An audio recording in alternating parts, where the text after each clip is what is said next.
Hey people, Cade Slinker here. How are we doing? So in 24 hours time we have the new guild boss, the Screamer Killer, who is going to be coming into the game, and this guy is a beast. He's so different compared to other Tyranid guild bosses out there because for once he isn't a psyker.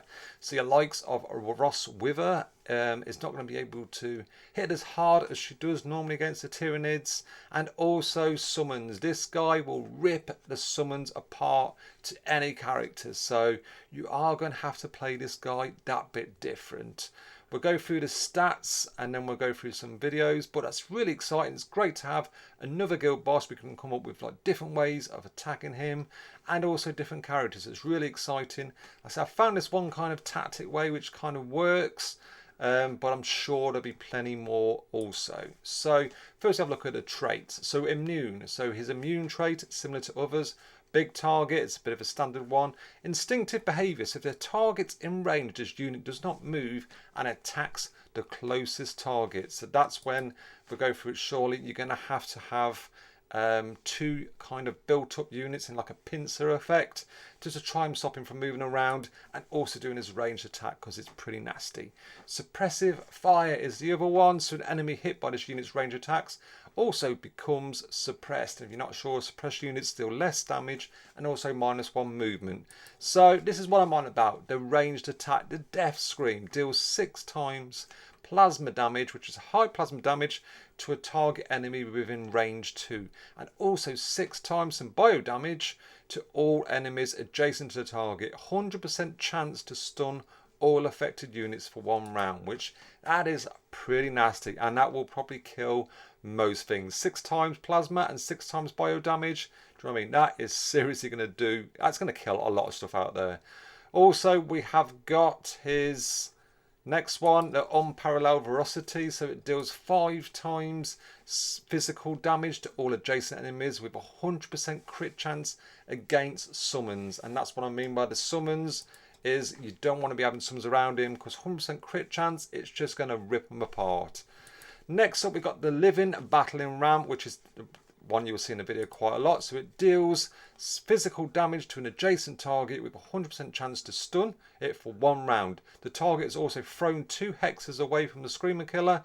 If the hex target lands, it was occupied, then the occupying unit will be displaced 1 hex in a random direction and also receive some direct damage. So once it does that, you don't have any of your guys standing behind because it's purely going to just push them out of the way and also cause some damage to them. So you really don't want to be getting like all your guys bundled up in one area because it's going to do some damage, serious damage. Adrenaline surge. Each time the Screamer Killer defeats an enemy, it gains 10% crit chance until the end of the battle. So you don't want to be losing any units because it's just going to get stronger and stronger. Blister and assault. The Screamer Killer's normal attacks also affects all enemies adjacent to the target of the attack.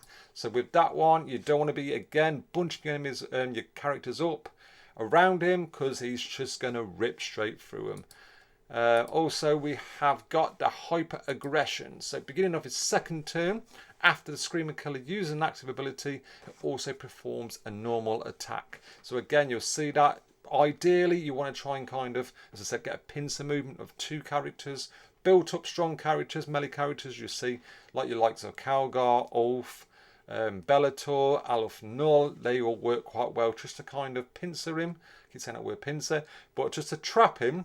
So he's just going to be using that 1 attack, and then he's going to be using his normal attack on the other guys. So he's going to be using the ram, pushing 1 guy out of the way, and then doing a normal attack on the one adjacent to him. Because remember, he can't move.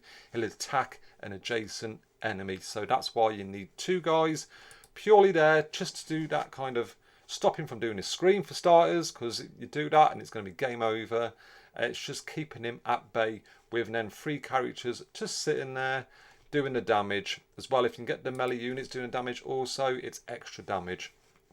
But they've got to be, they need to be kind of surviving. That's going to be their main kind of point. So characters, you can use any character apart from the Tyranids, which is pretty straightforward. So next up, we're going to have a look at the fights themselves and the team that I use. Like I said, there's going to be plenty of other different teams and probably some other tactics out there also. We've got Reavers here, and I'm using Ulf and Reavers as the melee kind of bodyguards that are going to sit either side.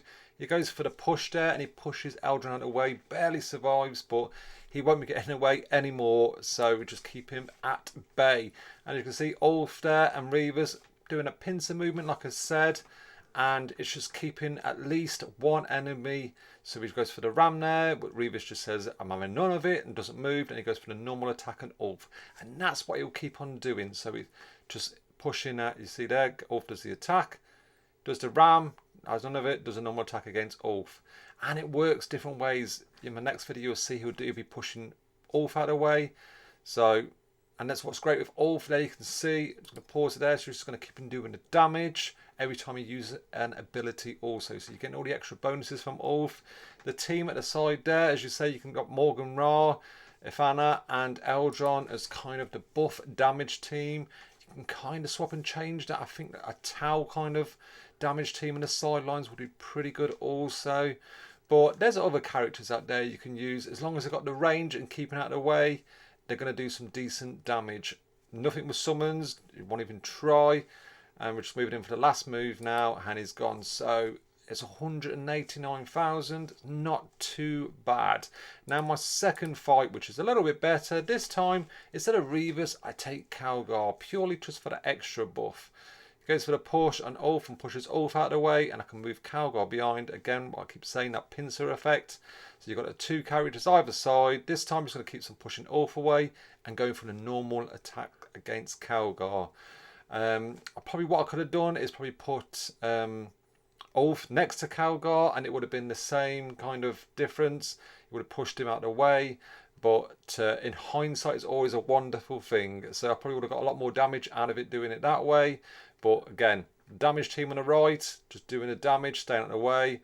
Ulf and Calgar, just literally either side of him, taking the punches. Him doing the ram and then doing the normal attack. And it's just a process of keep doing that. So go to the last turn now. What I can probably do, which I do, is move Ulf there next to Calgar.